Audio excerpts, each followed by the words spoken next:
So this is Lemon Tart. He's pink. Well, I guess he's not pink right now, but he's supposed to be pink. He's round.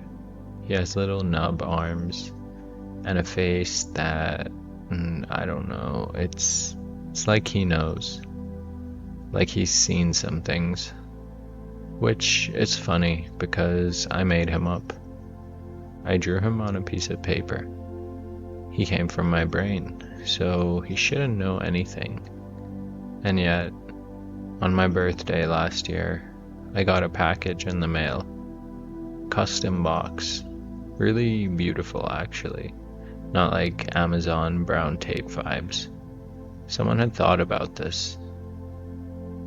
Inside, there was Lemon Tart. He had a flower in his hat.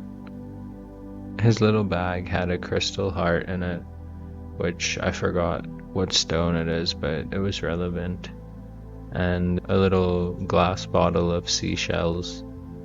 And that was the box Lemon Tart came in. A listener, Caroline Lebel. She's an Australian artist. She'd been on the podcast, actually, before I destroyed everything. So she's definitely heard me rant. She crocheted Lemon Tart from my drawing. She made him real. From my silly little drawing, she made him real. I'm gonna say that again because I think we skim past things that deserve not to be skimmed past. I drew a character. I put him in a video with 3 views. A stranger on the other side of the planet listened and then spent time, real, physical, human time, with her hands, making him. And then she put him in a box and sent him to me. I'm not gonna pretend I didn't cry. Not my usual full-on ugly cry, but it was there. And then I sat with him for a while and I thought, okay, what is actually happening here? Like, underneath the sweet thing, underneath the kind gesture, what is this and why does it feel so big? I guess that's what this episode is. Me trying to figure out what this feeling is. I was, 7 or 8, and I was obsessed with Tamagotchis. If you don't know what a Tamagotchi is, it was this little egg-shaped keychain thing with a tiny screen, and inside the screen there was this little creature, a pixel creature, and it needed you. It beeped when it was hungry, it beeped when it was sick, it beeped in the middle of the night when it needed you to clean its poop up, and if you didn't answer, it died. I let so many of them die, and every time I was devastated. Every single time, as if it was new. My mom thought I was ridiculous.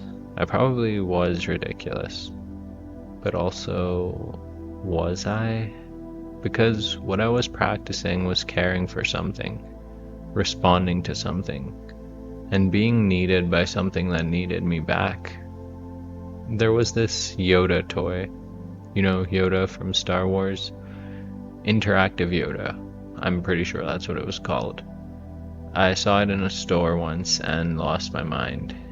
And it was probably a little older at the time and had just been on the shelf for ages. But I didn't care. I wanted it. It talked, it responded to you. It was Yoda, but it was also my Yoda. Like, it would be mine. I begged for it. I didn't get it. Then my parents agreed to get it and we went back to the store and it was gone. I've made peace with this, that interactive Yoda didn't get to be part of my upbringing, but I did get one as an adult, so there's that. And then there was Aibo, or Abo, Sony Abo, a robotic dog. You've probably seen these online.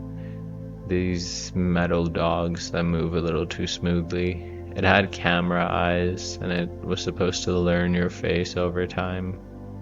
I already had a real dog, an actual living dog with fur and preferences. I loved that dog. I still desperately wanted an abo. $2,000, by the way. I was 8. I did not have $2,000. My parents, wisely, did not buy me a $2,000 robot dog. But I've been thinking about something lately. What did I actually want? What was the thing under the thing? I had friends, a few, like 2, but still. I had family. I had a real dog who was alive and warm and occasionally actually ate books. So it wasn't loneliness exactly. It wasn't that I didn't have people. I think it was that I wanted a companion. Not a person or a pet, not exactly. Something that was just with me, always with me. Something that knew me without needing anything explained. Something I could carry in my pocket that was also somehow alive. I didn't have the words for it then. I'm not totally sure I have the words for it now. But I think, and I'm going to say this carefully, I think I was reaching for something that doesn't have a name, but that a lot of people have a name for. Some people call it God. Some people call it Source. Some people call it the universe. Some of you call it nothing because you think it isn't real. I was 8 years old and I wanted a robot dog. But I think what I actually wanted was to not feel so alone in existence. Which is, a lot for a Tamagotchi to have to carry. So fast forward, I'm an adult, allegedly. I'm keeping a journal, which is its own whole thing. I sometimes make videos about it, but I don't know. Journaling changed my life. Extremely normal thing to say, I think. And I started drawing this character in some of the margins. He's pink, he's round, he's shaped a little bit like, he's maybe shaped like a lemon tart, but you could also say shaped like a ball. He has these little nub arms. His face is kind of blissed out, peaceful maybe. Sometimes he looks dumb, but his face isn't dumb. It suggests he simply decided to be at peace with whatever's happening. I called him Lemon Tart. I didn't overthink it. And I put him in a video. I think my own masked character started appearing shortly after Lemon Tart. I don't know why I needed a companion character. Like why it wasn't just me enough. And I guess maybe after I stopped having guests on the podcast, I think Lemon Tart carries something I was trying to express but couldn't say directly. I think he's the part of me that's not anxious.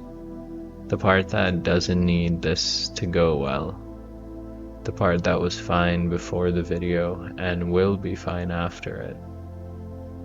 I guess somehow the pink ball guy is the part of me that isn't performing. He's my higher self, rendered in pink, with nub arms. I also personally think he's extremely cute and I love him. So here's the thing about Caroline. She heard me talk about Lemon Tart. She'd also been on an episode of Idiot Mystic. She knew my work, or whatever this is, and I guess she got it. And then she just decided to make Lemon Tart real. Decided to take something that existed only in my head and in color pencil on paper, and to turn it into a physical object using her own 2 hands. Do you understand how strange that is? For me at least. She built him stitch by stitch in Australia. And then she put him in a custom box. The box was one of my favorite things, because I'm a nerd. I love boxes. But whoever packages something like that cares. And then and then she sent him across the ocean. I keep coming back to the moment he existed as a real object for the first time. Like, at some point during the crocheting, was there like a critical mass? Enough yarn, enough shape, and he just went from being a drawing to being a thing that you could hold, a thing that takes up space, a thing that is, in whatever small sense, real. Someone who used to be a stranger did that. A listener. Someone who I connected to through sound waves going into ears, going into a brain. She received something I made, and she gave it back to me transformed. And, okay, so here's where I go fully mystic on you. Sorry. Or you're welcome. I think this is what the longing was about. The Tamagotchi, the robot dog, Lemon Tart. I was practicing. Badly, unconsciously. I was practicing the act of reaching towards something invisible and waiting for it to reach back. That's what prayer is, whether or not you're religious, whether or not there's anything on the other end.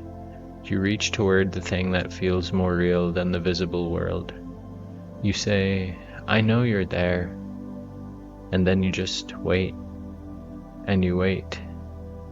And sometimes someone in Australia makes one of your doodles into a cute, chubby, chibi, adorable thing and ships it to you. I don't think I'll ever be able to understand God. I want to be very clear about that. I'm an idiot mystic. Emphasis on idiot. I'm an idiot mystic. Emphasis on idiot. But I think the longing itself is the clue. The fact that every kid I've ever met wants a companion they can carry everywhere. I don't think that's random. I don't think it's just consumerism or whatever word we want to use for it today. I think it's the oldest need there is. We are looking for the thing that will be with us, and we keep finding little pixel stand-ins, little robot dogs, little lemon tarts made of yarn. And somehow, sometimes, that works. Sitting on my bedside table right now. He's been there since I got him. I don't move him. I don't know why. I think it's because he feels like evidence of something. I don't know what, but I don't want to put the evidence away. When I was a kid, I didn't have the words for what I was reaching for. I still don't really, but I feel like I'm getting closer, slowly, one adorable yarn creature at a time. So thank you to Caroline Lebel. She's an incredible artist. You should find her. She makes real things that look like they aren't from here. And thank you to all of you who listen and who bring your weird invisible things into the room with you. We're all carrying something that no one else can see. I don't think that's the problem. I think that's the whole point.